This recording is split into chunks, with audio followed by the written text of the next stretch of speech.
ওয়াকফ কি? সংশোধনী বিল নিয়ে কেন এত বিতর্ক?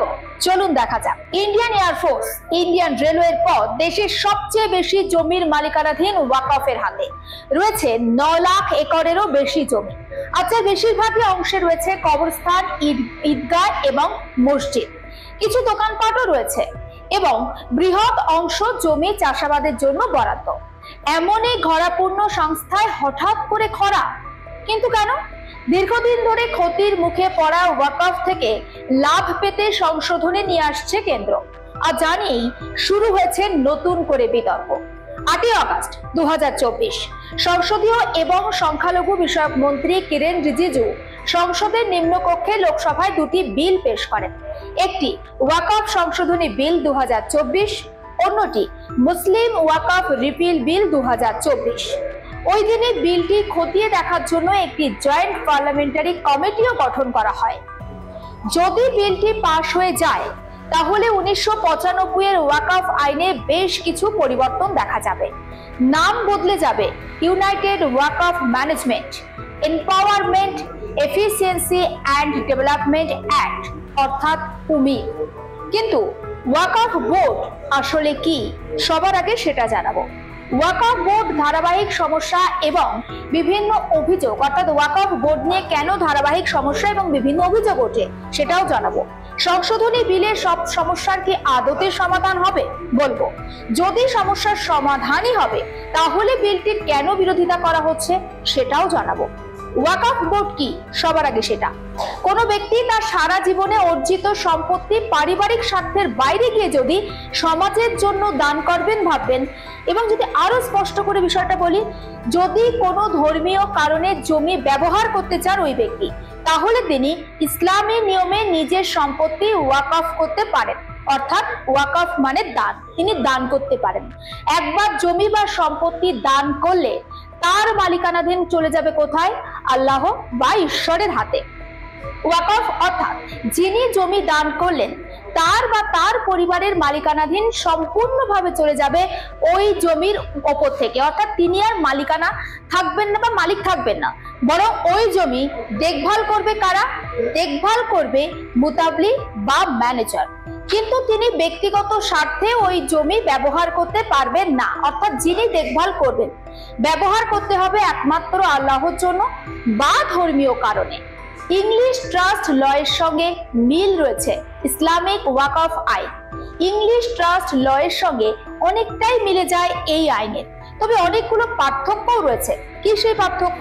যেমন ধরা যাক, ওয়াকফ হয় স্থায়ী অর্থাৎ পাকাপাকি ভাবে, কিন্তু ট্রাস্টে তেমন কোনো নিয়ম নেই। ওয়াকফ শুধুমাত্র ধর্মীয় কারণেই ব্যবহার করা যায়। ট্রাস্টের সম্পত্তি ব্যক্তিগত উন্নয়নেও ব্যবহার করা যায়। মূলত 3 ধরনের ওয়াকফ হয়, অর্থাৎ 3 ধরনের দান হয়। পাবলিক ওয়াকফ অর্থাৎ জনসাধারণের উন্নয়ন সাধনে সম্পত্তির ব্যবহার।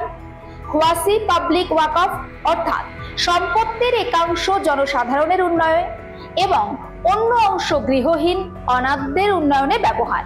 এবং প্রাইভেট ওয়াকফ অর্থাৎ শুধুমাত্র গৃহহীন অনাথদের উন্নয়নে ব্যবহার করা যাবে সেই সম্পত্তি।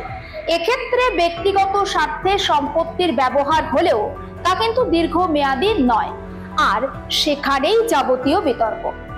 একাধারে চিন্তাবিদ, বিচারক এবং সর্বোপরি পর্যটক ইবন বতুতা কি লিখেছেন?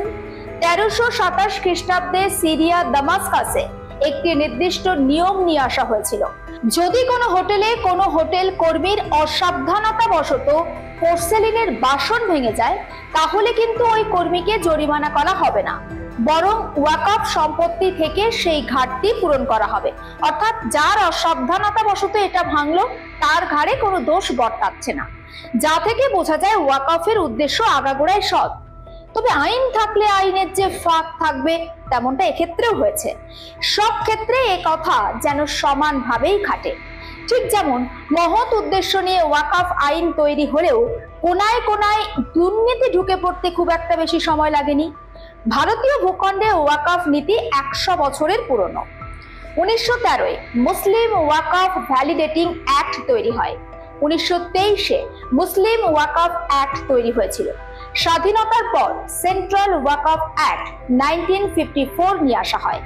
যার পরিবর্তন হিসেবে নিয়ে আসা হয়েছিল ওয়াকফ অ্যাক্ট 1995, যে আইন মেনে এখনো পর্যন্ত কাজ করে আসছে ওয়াকফ বোর্ডগুলি। বর্তমানে দেশে মোট 32টি ওয়াকফ বোর্ড রয়েছে। প্রতিটি রাজ্যে ওয়াকফ বোর্ড রয়েছে। আবার শিয়া এবং সুন্নিদের পৃথক বোর্ডও রয়েছে। বোর্ডের কাজ রাজ্যে থাকা ওয়াকফ সম্পত্তি দেখভাল করা, সম্পত্তি থেকে আয় করা এবং আয়ের অর্থ ফের চ্যারিটেবল কাজে ব্যবহার করা।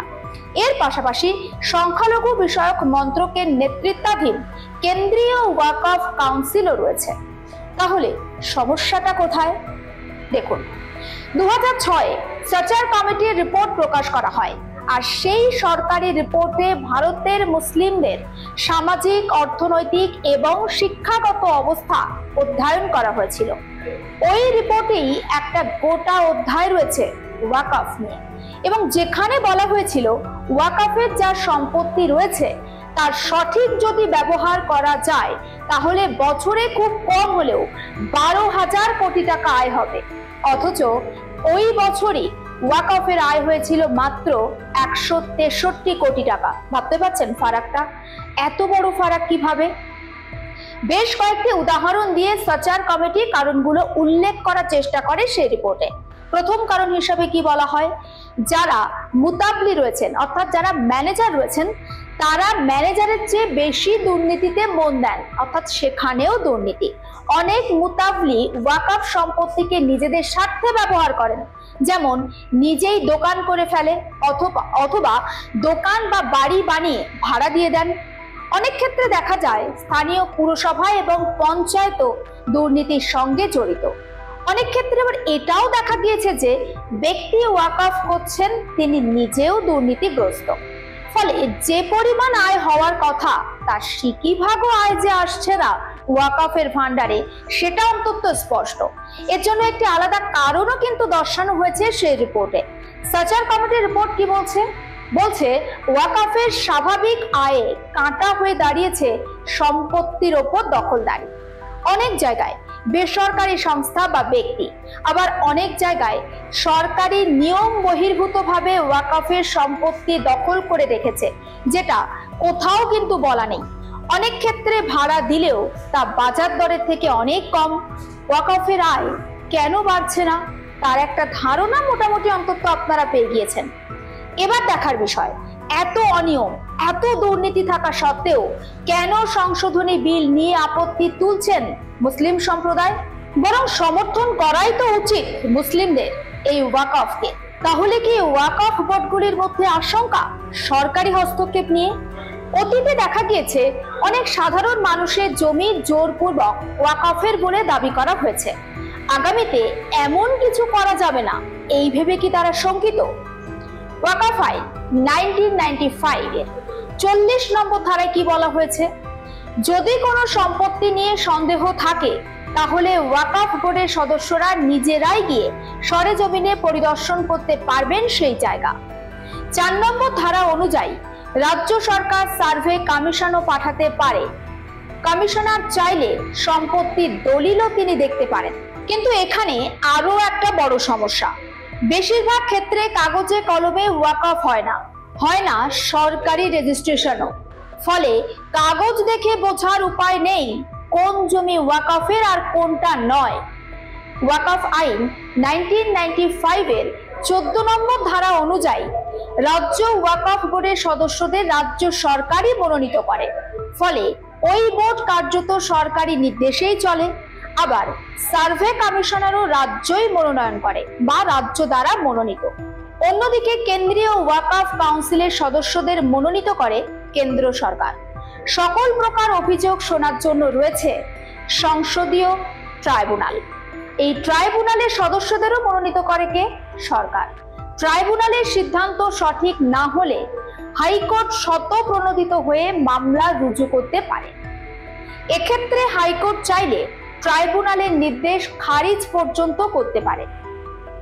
এবার দেখা যাক সংশোধনী বিলে ঠিক কি কি রয়েছে, অর্থাৎ যে সংশোধনী বিল আনার কথা বলা হচ্ছে সেখানে কি রয়েছে।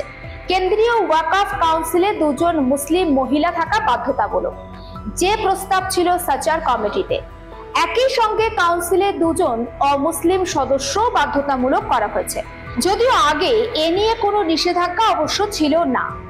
এই বিষয়গুলি নিয়ে অল্প বিস্তর বিতর্ক বাঁধলেও সবচেয়ে বড় বিতর্ক হচ্ছে যে বিষয়টি নিয়ে, সেই বিষয়টি নিয়ে এবার আলোচনায় আসা যাক। সংশোধনী বিল 1995-এ ওয়াকফ আইনের 40 নম্বর ধারাটি তুলে দেওয়ার প্রস্তাব দেয়, যেখানে বলা আছে, অর্থাৎ 40 নম্বর ধারায় কি বলা আছে, সম্পত্তি নিয়ে সন্দেহ থাকলে ওয়াকফ বোর্ডের সদস্যরা নিজেরা গিয়ে সরেজমিনে পরিদর্শন করতে পারবেন।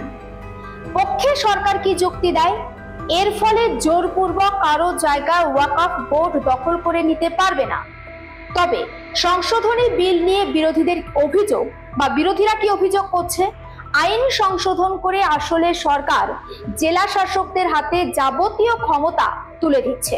কারণ ওয়াকফ আইন 1995-এর 4 নম্বর ধারা অনুযায়ী সরকার সার্ভে কমিশনার পরিদর্শনে পাঠাতে পারে, বা সরকার সার্ভে কমিশনারকে পরিদর্শনে পাঠাতে পারত। সংশোধনী বিলে ওই দায়িত্ব জেলা শাসকের ওপর দেওয়া হয়েছে। ফলে সংশোধনী বিল আইনে পরিণত হলে জেলা শাসক ঠিক করবেন কোন জমি ওয়াকফের আর কোনটি নয়। আরো একটি গুরুত্বপূর্ণ বিষয় এই বিলে উল্লেখ করা হয়েছে, সেটা কি, ওয়াকফ সংশোধনী বিল আইনে পরিণত হওয়ার 6 মাসের মধ্যে সমস্ত জমির ডিজিটাল রেজিস্ট্রেশন করতে হবে ওয়াকফ বোর্ডগুলিকে। অন্যথায় ওয়াকফের ন্যায্য জমিও সরকারি খাস জমিতে পরিণত হবে। ভাবতে পারছেন? ওয়াকফের স্বচ্ছতা নিয়ে আসতে বেশ কিছু প্রস্তাব রেখেছিল সাচার কমিটি, যেমন ওয়াকফ বোর্ডগুলি আরো শক্তিশালী করা, ট্রাইব্যুনালে দীর্ঘমেয়াদী জুডিশিয়াল অফিসার নিয়োগ করা, দখল জমি চিহ্নিত করে দ্রুত পদক্ষেপ গ্রহণ করা। কিন্তু এগুলিকে পাত্তা না দিয়ে সাচার কমিটির রিপোর্ট থেকে বাছাই করা কিছু প্রস্তাব নিয়ে সংশোধনী বিল নিয়ে এসেছে কেন্দ্র। এখন দেখার জেপিসির পরবর্তী বৈঠকে ঠিক কি সিদ্ধান্ত নেওয়া হয় এই ওয়াকফ নিয়ে।